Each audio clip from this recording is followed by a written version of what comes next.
Hi. Work pressure കാരണം കഴിഞ്ഞ ദിവസം നമ്മളൊരു മോള് മരിച്ചുപോയി എന്നുള്ള വാർത്ത കേട്ടായിരുന്നു. നിങ്ങളും കേട്ടിട്ടുണ്ടാവും. നമ്മൾ എല്ലാവരും അന്നാണ് ഒരു പക്ഷേ ഇടയ്ക്കിടയ്ക്ക് നമുക്കറിയാമെങ്കിലും നമ്മൾ അന്ന് ആ ഒരു പോയിന്റിനെ കുറിച്ച് ഒന്നും കൂടി ഡീപ്പായിട്ടിരുന്ന് ആലോചിച്ചൊരു സിനാരിയോ ആണത്. She was just 26 years old. Is this real? Is work pressure for real? അല്ലെങ്കിൽ ആൾക്കാർ പറയുന്നില്ല അതെല്ലാം ജോലിയിലും ഉണ്ടാവും, അത് അത്ര വലിയ വിഷയമാക്കേണ്ട കാര്യമൊന്നുമില്ല, ഏത് ജോലി എടുത്താലും ബുദ്ധിമുട്ടാണ് എന്ന് പറയുന്നവരുണ്ട്. But work pressure is real. അവനവൻ്റെ കപ്പാസിറ്റിയേക്കാൾ കൂടുതൽ ഒരാൾ വർക്ക് ഏറ്റെടുക്കുന്നു, അത് അയാളെ കൊണ്ട് എക്സിക്യൂട്ട് ചെയ്യാൻ പറ്റാതെ വരുന്നു. ഇത് മൂലം അയാൾക്ക് ഉണ്ടാവുന്ന മെന്റൽ പ്രഷർ അല്ലെങ്കിൽ mental trauma is what is called as work pressure. ഇനി നമുക്ക് ഇതിൽ എന്തൊക്കെ ചെയ്യാൻ പറ്റും? ഇത് നമ്മൾ എന്നും അക്സെപ്റ്റ് ചെയ്തുകൊണ്ടിരുന്നു കഴിഞ്ഞാൽ it will lead to much bigger issues. പക്ഷെ ഇതിനെ നമുക്ക് കറക്റ്റ് ചെയ്യാണല്ലോ. So what are the things we can do to correct work pressure? Let's discuss about it. നമ്മൾ വർക്ക് പ്രഷറിനെ കുറിച്ച് സംസാരിക്കുമ്പോൾ നമ്മൾ ആദ്യം മനസ്സിലാക്കുന്നത് എന്തുകൊണ്ടാണ് ആ ഒരു കാര്യത്തിനെ കുറിച്ച് നമ്മൾ ആദ്യം അവെയർ ആവണം. ഹെവി വർക്ക് ലോഡ്, എൻ്റെ കപ്പാസിറ്റിയേക്കാൾ കൂടുതൽ വർക്ക് ഞാൻ അക്സെപ്റ്റ് ചെയ്യുന്നത്, ഒരു പക്ഷേ അതൊരു അല്ല ഇംപ്രസ് ചെയ്യാനായിരിക്കാം, അല്ലെങ്കിൽ ഒരു I am a good person so it's okay you can give me work, no പറയാനുള്ള പേടി കൊണ്ടാവാം. So this causes heavy work load, എൻ്റെ കപ്പാസിറ്റിയേക്കാൾ കൂടുതലുള്ള വർക്ക് ലോഡ്. രണ്ടാമത്തേത് ലാക്ക് ഓഫ് ക്ലാരിറ്റി. എനിക്ക് എന്ത് വർക്കിന് ഞാൻ എന്താണ് എക്സ്പെക്ട് ചെയ്യുന്നതെന്നുള്ളതിനെ കുറിച്ച് എനിക്കൊരു ക്ലാരിറ്റി ലാക്ക് ചെയ്യാം.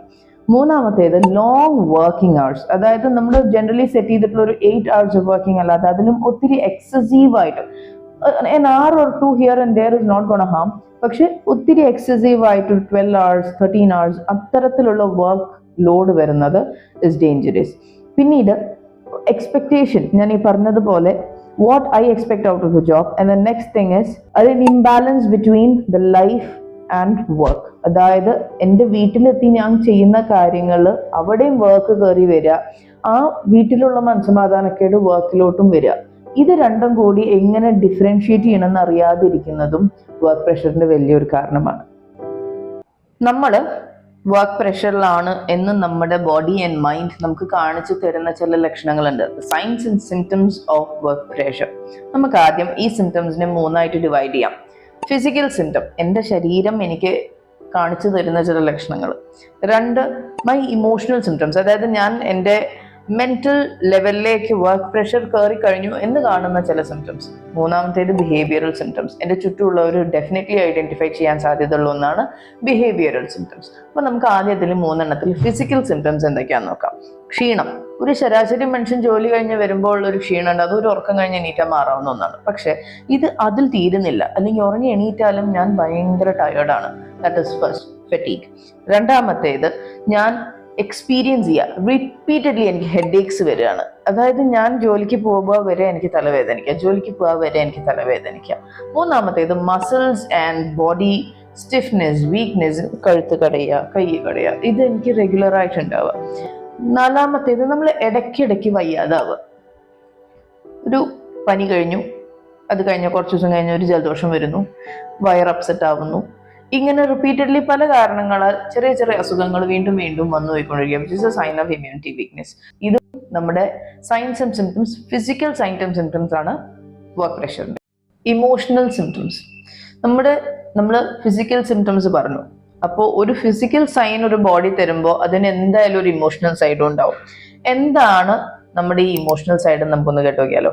ആദ്യത്തേത് ആങ്സൈറ്റി. എനിക്ക് ജോലിക്ക് പോവാൻ എന്ന് കേൾക്കുമ്പോൾ തന്നെ ടെൻഷനാവുക, സങ്കടമാവുക, എന്തിനാ ഞാൻ പോകുന്നതെന്നുള്ളൊരു ഫീലിംഗ് അകത്ത് വരിക. രണ്ടാമത്തേത് ഇറിറ്റബിലിറ്റി. സങ്കടം മാറി നെക്സ്റ്റ് സ്റ്റേജ് ആണ് ഇറിറ്റബിലിറ്റി. എനിക്ക് ദേഷ്യം വരിക, ജോലിക്ക് പോകാന്ന് കേൾക്കുമ്പോൾ തന്നെ ഞാൻ ഇമോഷണലി ഡ്രെയിൻഡ് ആവുക. 3ആമത്തേത് ഡിപ്രഷൻ. ആങ്സൈറ്റിയും ദേഷ്യവും എല്ലാം കഴിഞ്ഞു, പോയേ പറ്റൂ ജോലിക്ക്, which is causing me depression because I have no voice. Helpless ആയിട്ട് ഫീൽ ചെയ്യുകയാണ് ഞാൻ ആ സ്പേസിൽ. 4ആമത്തേത് ലാക്ക് ഓഫ് കോൺസെൻട്രേഷൻ. എനിക്ക് കോൺസെൻട്രേറ്റ് ചെയ്യാൻ പറ്റുന്നില്ല, എൻ്റെ വീട്ടിലത്തെ ജോലിയിലും എനിക്ക് കോൺസെൻട്രേറ്റ് ചെയ്യാൻ പറ്റുന്നില്ല, വർക്ക് സ്പേസിൽ എനിക്ക് കിട്ടുന്ന വർക്കും എനിക്ക് കോൺസെൻട്രേറ്റ് ചെയ്യാൻ പറ്റുന്നില്ല. ഇനി ഇതിൻ്റെ മുകളിൽ ഈ പറഞ്ഞ എല്ലാ കാര്യങ്ങൾ, anxiety, depression, irritability and the last lakh of concentration, ഇവരെല്ലാവരും കൂടി പ്രസന്റ് ചെയ്യുന്നതാണ് ഒരു ഓവർവെൽംഡ് ആയിട്ടുള്ള ഒരു scenario, which is the last stage of emotional drainage. അപ്പോൾ ഈ സിംറ്റംസ് ആണ്, ഇത്തരം സൈൻസ് ആൻഡ് സിംറ്റംസ് ആണ് നമ്മൾ ഇമോഷണലി വർക്ക് സ്പേസ് ഒരാളെ ബാധിച്ചു തുടങ്ങിയെന്ന് കാണാവുന്ന ലക്ഷണങ്ങൾ. Behavioural symptoms. വീട്ടിലുള്ളവർക്ക് ഏറ്റവും പെട്ടെന്ന് ഐഡന്റിഫൈ ചെയ്യാൻ പറ്റുന്ന ഒരു സെറ്റ് ഓഫ് സിംറ്റംസ് ആണ് ഈ ബിഹേവിയറൽ സിംറ്റംസ്. എന്നും ചിരിച്ചു കാണുന്ന ഒരാൾ ഒരു പോയിന്റ് എത്തുമ്പോൾ ചിരിക്കുന്നേ ഇല്ല. അപ്പൊ ഇതൊരു ബിഹേവിയറൽ സൈൻ ആണ്.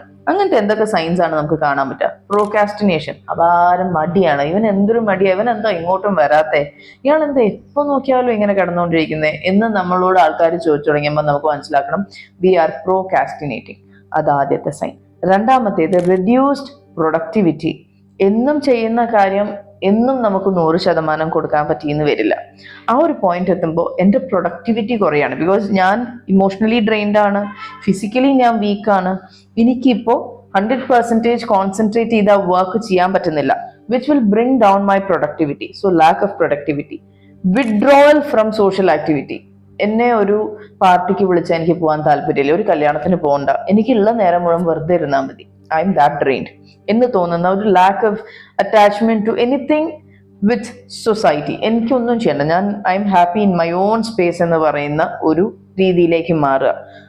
Unhealthy coping mechanisms. അപ്പൊ ഞാൻ ഫിസിക്കലി ഓക്കെ അല്ല, ഇമോഷണലി ഓക്കെ അല്ല, എനിക്ക് വർക്ക് ഇഷ്ടമാവുന്നില്ല, so I am completely drained. പിന്നെ എനിക്ക് ഇതിനെയൊക്കെ കോപ്പ് ചെയ്യാൻ എന്തെങ്കിലും വേണം. ഈ ഒരു പോയിന്റിൽ ആൾക്കാർ ആൽക്കഹോൾ, സ്മോക്കിംഗ്, സബ്സ്റ്റൻസ് അബ്യൂസ് എന്നുള്ള രീതിയിൽ അൺഹെൽത്തി ആയിട്ട് ഈ ഒരു സിനാരിയോനെ കോപ്പ് ചെയ്യാനുള്ള മെക്കാനിസംസ് അവനോൻ തന്നെ കണ്ടുപിടിച്ച് ഓരോ അഡിക്ഷൻസിലോ അല്ലെങ്കിൽ ഹെൽത്തി അല്ലാത്ത ആക്ടിവിറ്റീസിലോട്ട് ഇൻവോൾവ് ആവാൻ തുടങ്ങും. Loss of interest in work. എനിക്ക് ജോലിക്ക് പോവുക വേണ്ട എന്നൊരു സ്റ്റാൻഡേർഡ് മനസ്സും ശരീരവും എടുക്കുക. Loss of interest, absolutely no interest to go to work. So ഇത്തരം സിംറ്റംസ് ആണ് ഫിസിക്കലി, ഇമോഷണലി ആൻഡ് ബിഹേവിയറൽ ആയിട്ട് നമുക്ക് ഒരു വർക്ക് സ്ട്രെസ് ഉള്ള ആളിൽ കണ്ടുവരിക. നമ്മൾ എന്തുകൊണ്ടാണ് വർക്ക് പ്രഷർ വരുന്നത്, അത് നമ്മുടെ ശരീരത്തിനെയും മനസ്സിനെയും ഏതൊക്കെ രീതിയിലാണ് പ്രസന്റ് ചെയ്യുന്നത്, അതെങ്ങനെ നമ്മളെ ബാധിക്കും എന്നുള്ളതെല്ലാം നമ്മൾ കണ്ടു കഴിഞ്ഞു. ഇതെന്ത് ചെയ്യുന്നുള്ളത് മാത്രം പറഞ്ഞിട്ട് കാര്യമല്ലോ, ഇതിന് വേണ്ടി നമുക്ക് എങ്ങനെ ഇതിനെ കറക്റ്റ് ചെയ്യാനുള്ളതെന്നും കൂടി നമുക്ക് അറിയണമല്ലോ.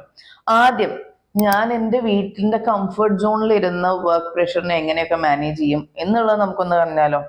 ആദ്യം പ്രോപ്പർ ഹൈഡ്രേഷൻ, ധാരാളം വെള്ളം കുടിക്കുക. നല്ല രീതിയിൽ ശരീരത്തിൻ്റെ വാട്ടർ കണ്ടന്റ് മെയിൻറ്റെയിൻ ചെയ്ത് നിൽക്കുവാണെങ്കിൽ നമ്മുടെ ബോഡി ഒരുവിധം റിലാക്സ്ഡ് ആവും.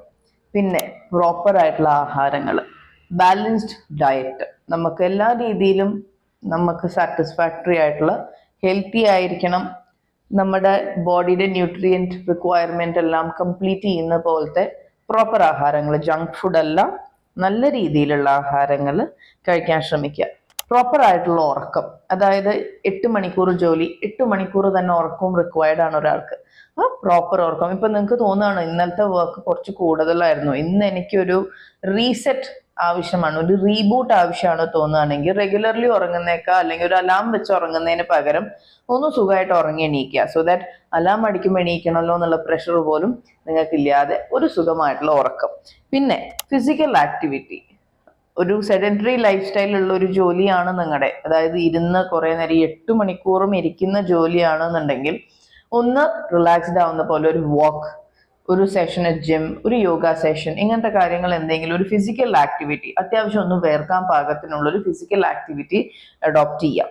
പിന്നെ മൈൻഡ്ഫുൾ ആയിട്ടുള്ള ആക്ടിവിറ്റീസ്, റിലാക്സിങ് ആയിട്ട് ചെയ്യാൻ പറ്റും. ഒന്നെങ്കിൽ മെഡിറ്റേറ്റ് ചെയ്യുക, ഇഷ്ടമുള്ള പാട്ട് കേൾക്കുക, ജേർണൽ ചെയ്യുക.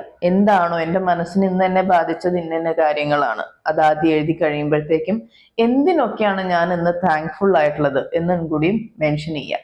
എല്ലാം ദിവസവും കംപ്ലൈന്റിന് പകരം നല്ല കാര്യങ്ങൾ ചിന്തിക്കാൻ പഠിക്കുക. These are the things that you can do at home to get rid of your work pressure. ഒരു പേഴ്സണൽ ലെവലിൽ എങ്ങനെയാണ് വർക്ക് പ്രഷർ മാനേജ് ചെയ്യേണ്ടത് എന്നുള്ളത് നമ്മൾ കണ്ടു. ഹൈഡ്രേഷൻ, ലൈഫ് സ്റ്റൈൽ കറക്ഷൻ എന്നുള്ള രീതിയിലല്ല.